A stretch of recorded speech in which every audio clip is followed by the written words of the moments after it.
मुख्य अतिथि स्वामी जी, हमारे बेटा के सांसद, हमारे शांति बनाए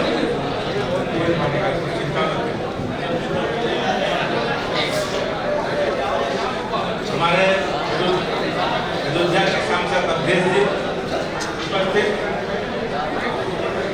अरे सर समाज सेवा विकास ट्रस्ट के हमारे सारे आयोजकगण,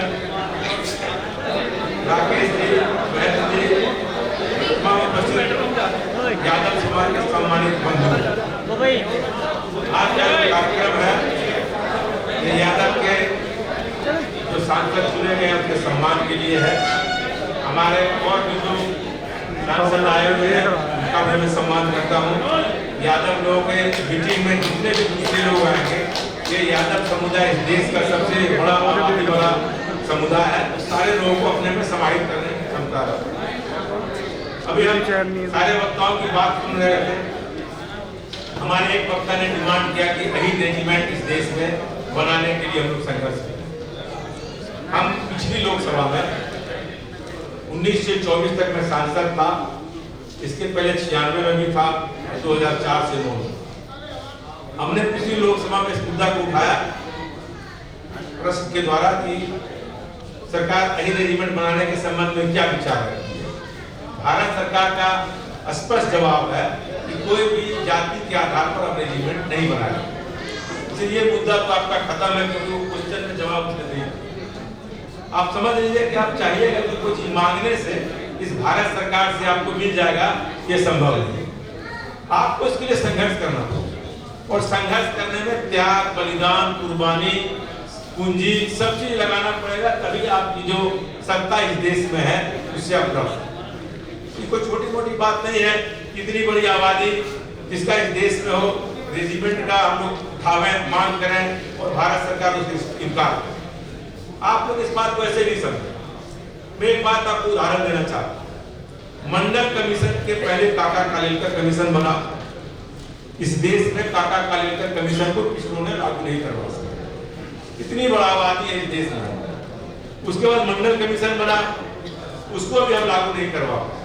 और बड़ी मुश्किल में जब स्वर्गीय प्रधानमंत्री विश्वनाथ प्रताप सिंह जी ने इस देश में मंडल कमीशन को लागू किया, कितना बड़ा आंदोलन इस देश में हुआ जिसका कोई वर्णन नहीं कर सकता। मैंने जिस आरक्षण को लेने में हमको 70 साल लगे, इस देश के जो जनरल लोगों को आरक्षण दिया गया वो मात्र 70 घंटे में मिला। ये शक्ति हमारे सम्मानित प्रधानमंत्री नरेंद्र मोदी जी ने घोषणा किया कि भाई हम आरक्षण देंगे। लोकसभा में बहुमत से पारित हो गया, राज्यसभा में पारित हो गया, और सम्माननीय सर्वोच्च न्यायालय ने दे दिया कि निर्णय सही है। जबकि पूरा निर्णय कि 50% से ज्यादा आरक्षण नहीं किया जा सकता, उसने 60% दिया। किसी ने देश में विरोध नहीं। सारे लोग, मीडिया से लेके, न्यायपालिका से लेके, विधायिका से लेके, कार्यपालिका, सारे लोगों ने 70 घंटे में क्लियर कर दिया। हमको 70 साल लगे, हमारी आबादी 80%, उसकी आबादी 20%। ऐसे मांगने से आप समझ जाइएगा कि पिछड़े वर्ग को कुछ मिल जाएगा, ये संभव नहीं है। आपको उसके लिए लड़ाई करना पड़ेगा। और आप अहीर रेजिमेंट की बात करते हैं। हमने लोकसभा में भाषण दिया है पिछली बार। इस देश में भेड़ की गिनती होती है, बकरी की होती है, गाय की होती है, पिछड़ों की गिनती नहीं होती। एक साधारण बिना खर्च का जो पिछड़े वर्ग की जनगणना की बात है, उसको तो भारत सरकार करा नहीं रही है। रोज खिलाफ में बोलते हैं लोग। जितने सांसद उठते हैं हमारे सत्ता पक्ष के, तो सब पिछड़े वर्ग के आरक्षण के खिलाफ तो बोलते, जाति जनगणना के खिलाफ भी बोलते हैं। समझ में नहीं आता है जिसकी आबादी इस देश में इतनी हो, उसको लोकसभा में फजीहत उठाना पड़ रहा है, उसकी जनगणना नहीं की जा रही। हम कुछ नहीं मांग रहे हैं, हम ये मांग रहे हैं कि जाति का जनगणना कराएं। नहीं कराएंगे, इसलिए नहीं कराएंगे कि जो पॉलिटिकल सिस्टम इस देश में है, उसके जो सांसद वही चुन के आएगा, विधायक वही चुन के आएगा जो पार्टियां टिकट दें। इस देश में जो पॉलिटिकल सिस्टम करने वाले लोग हैं, उसमें आप नहीं है। उसमें वो लोग बैठे हुए, वो आपको टिकट ही नहीं देंगे, कहां जीत के आइएगा। जब टिकट मिलेगा तो जीत के आइएगा, टिकट गिनती का मिलेगा, टिकट जीत के आइएगा। इसलिए आपको जो पॉलिटिकल सिस्टम इस देश में इन लोगों के पास है, उसमें आपको भागीदारी की मांग करनी पड़ेगी। जब आपका आदमी वहां जीत के जाएगा तभी आप उस सिस्टम को बदल सकते हैं। इतना आसान नहीं है जो बात हम लोग समझ रहे हैं कि हम लोग को कुछ मिल जाएगा इस शासन सत्ता से, मैं उस पर कभी विश्वास नहीं करता। और हमारे भाई धर्मेंद्र जी ने जो कहा, हम लोग हैं नीतीश जी के साथ, लेकिन सत्ता जो जहाँ पिछड़ों की बात होती है, जहाँ अहीर समाज की बात होती है, उस बात को में हम रखते हैं एक दिन के लिए सिर्फ उसके साथ।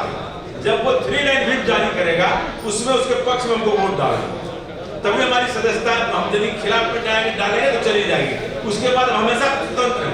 ऐसा नहीं कि कोई हम जदयू से जीत के आए हैं रोज हम उसी काम में लगे, हम डेली बोलते हैं अपने लोगों के पक्ष में, चाहे वो लोकसभा हो, चाहे वो मीडिया हो या समाज, हर जगह खुले तौर पर बोलते हैं। ऐसा कोई भय भी नहीं लगता कि कोई क्या करे। हम तो पिछले बार भी बोले, जितना हम पिछले बार बोले हैं लोकसभा में, बहुत कम लोग उतना भारतीय जनता पार्टी के खिलाफ बोल रहे हैं। हम तो हमेशा बोलते रहते हैं, हम खिलाफ थोड़ी बोल रहे हैं, हम तो अपना अधिकार मांग रहे हैं। हम तो कह रहे हैं आप हमारी कुछ मत दो, आप हमारी गिनती गिनदो कि इस देश में पिछड़े वर्ग की आबादी क्या है, उसकी आर्थिक स्थिति क्या है, उसकी सामाजिक स्थिति क्या है, उसकी राजनीतिक स्थिति क्या है, वो भी करने के लिए तैयार है। इसलिए आपको संघर्ष करना पड़ेगा।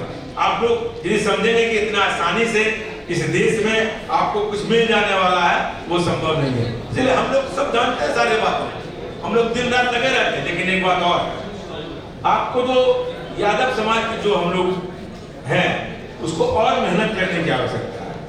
आप जब तक आप ये हमारा जो समाज है जब तक जागरूक नहीं होगा, जब तक हम लोग सोए रहेंगे, क्योंकि पिछड़ों में सबसे बड़ी आबादी हमारी है और हम ही एक ऐसा समाज है जो पूरे देश में पिछड़ा है। कुछ तो समाज ऐसा जो पिछड़ा नहीं भी है, लेकिन यादव एक ऐसा कि कश्मीर से कन्याकुमारी तक पिछड़े वर्ग में आता है।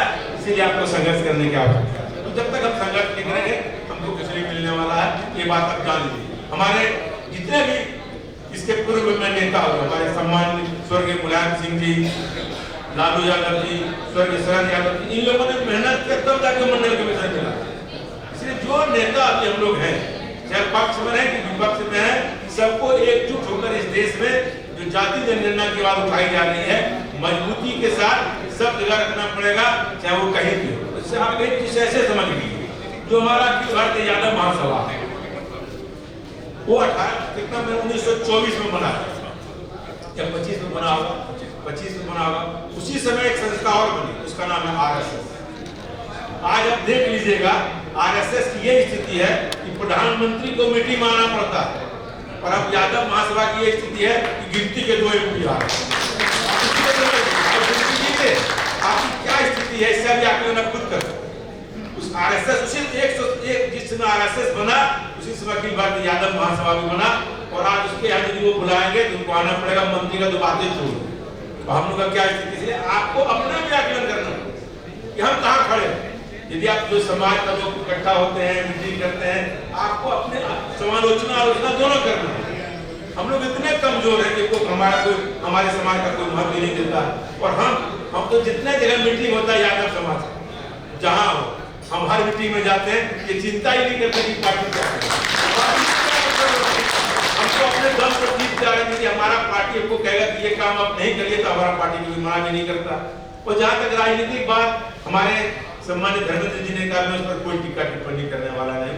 इस देश में आज भी बिहार आगे, आज भी भारतीय जनता पार्टी का बिहार से मात्र 12 सांसद जीते, और हम लोग 28 सांसद जो जीते हैं वो समाजवादी, तो दूसरा समाजवादी।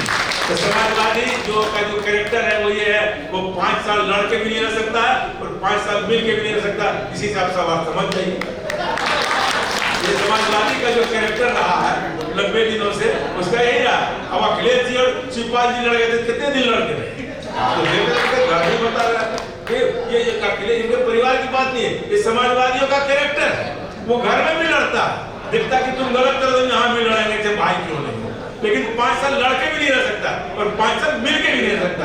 इसलिए आप समझ जाइए कि ये क्या होने वाला है भविष्य। इसलिए इसमें कोई चिंता की बात नहीं है। 28 सांसद आज बिहार में समाजवादी का ही जीत के आया है, उसमें कहीं कोई दो मत नहीं है, कोई संशय नहीं है। लेकिन अब तय करे बड़े नेता लोग, अब इसका तो इशारा काफी है, अब इतने में भी लोग नहीं समझ पाएगा, नहीं कर पाएगा, इसलिए आज मुझे आपने यहाँ बुलाया आपने सम्मान किया, इसके लिए मैं तमाम आयोजक को बधाई देता हूँ। और हम और कहते हैं कि घंटा 2 घंटा का चर्चा परिचर्चा मत करिए, और आप ये चिंता मत करिए कि आपके मीटिंग में कौन आ रहा है।